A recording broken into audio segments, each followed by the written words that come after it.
محترم سامعین کرام، تفسیر ابن جریر میں وارد ہوا ہے کہ حضرت عثمان رضی اللہ تعالیٰ عنہ حضور صلی اللہ علیہ وآلہ وسلم کے پاس آئے اور آپ صلی اللہ علیہ وآلہ وسلم سے دریافت کیا کہ فرمائیے بندے کے ساتھ کتنے فرشتے ہوتے ہیں؟ آپ صلی اللہ علیہ وآلہ وسلم نے فرمایا، ایک تو دائیں جانب نیکیوں کا لکھنے والا جو بائیں جانب والے پر امیر ہے، جب تو کوئی نیکی کرتا ہے وہ ایک کی بجائے 10 لکھتا ہے، جب تو کوئی برائی کرے تو بائیں والا دائیں والے سے اس کے لکھنے کی اجازت طلب کرتا ہے، وہ کہتا ہے ذرا ٹھہر جاؤ شاید توبہ استغفار کر لے،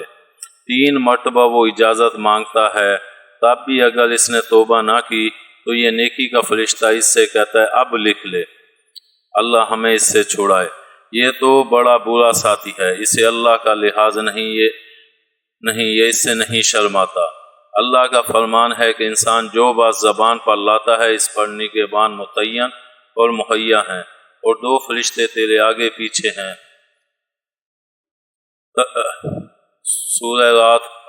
آیت نمبر 11 کا ترجمہ ہے، ہر شخص کی حفاظت کے لیے کچھ فرشتے مقرر ہیں جن کی بدلی ہوتی رہتی ہے، کچھ اس کے آگے کچھ اس کے پیچھے، کہ وہ باحکم خداوندی اس کی حفاظت کرتے ہیں۔ اور ایک فرشتہ تیرے ماتھے کے بال تھامے ہوئے ہے، جب تو اللہ کے لیے تواضع اور فروتنی کرتا ہے وہ تجھے بلند درجہ کر دیتا ہے، اور جب تو اس کے سامنے سرکشی اور تکبر کرتا ہے وہ تجھے پست اور عاجز کر دیتا ہے۔ اور 2 فرشتے تیرے ہونٹوں پر ہیں، جو درود تو مجھ پر پڑتا ہے اس کی وہ حفاظت کرتے ہیں۔ ایک فرشتہ تیرے منہ پر کھڑا ہے کہ کوئی سانپ وغیرہ جیسی چیز تیرے حلق میں نہ چلی جائے،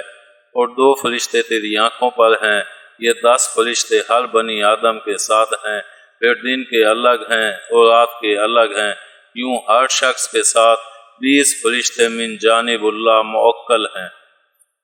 یہ واقعہ تفسیر ابن کثیر جلد 3 صفحہ 32 میں لکھا ہوا۔